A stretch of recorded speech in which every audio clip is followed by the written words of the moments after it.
Hello good morning everyone. र आज चाहिँ है म यहाँ आमाको होइन यो आमालाई राखेको ठाउँमा चाहिँ यो सफा गर्नुमा आइरहेको छु।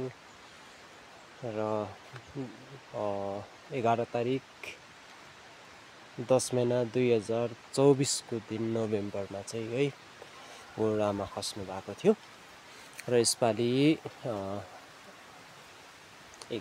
12 तारिक है 10 महिना 2025 को दिन चाहिँ है म यसपालि चाहिँ है टक्कै वर्ष पुग्नुभयो आमा बित्नु भएको पनि होइन। त्यसले गर्दा चाहिँ म यहाँ चाहिँ है अब अलिकति यो ठाउँहरूलाई सफा गर्नुको लागि आइरहेको छु।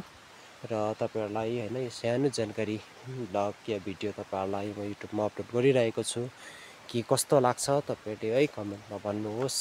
र यहाँ चाहिँ है पुरा कुकुरहरूले पनि खजालेछ अलिअलि र यो एरियालाई चाहिँ है अब अलिक सफा गर्नु छ।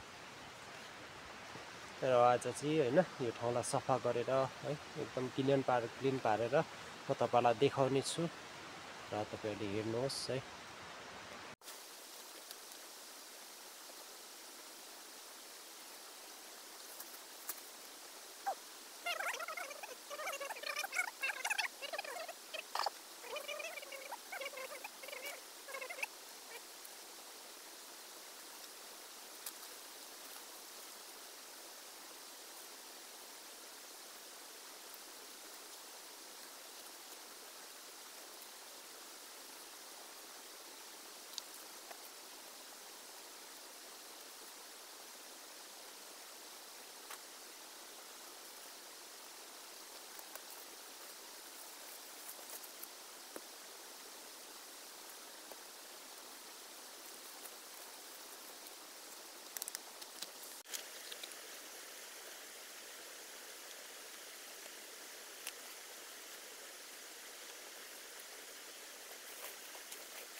र फाइनल्ली है मैले चाहिँ सफा गरिसकेको छु। र अघि चाहिँ यहाँनिर रेडिमै झारहरू थियो है यो चाहिँ सबै सफा गरिसकेर अब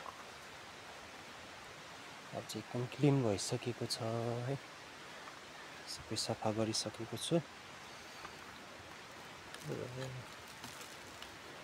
डेट चाहिँ मेटिएछ है डिओबी है 1975 स्लिप्ड है अनलट 11/10/2024 है। रेस्ट इन पिस भनेर जुन यो क्रस बनाएको थियो यो पनि मकिसकेछ चाहिँ होइन।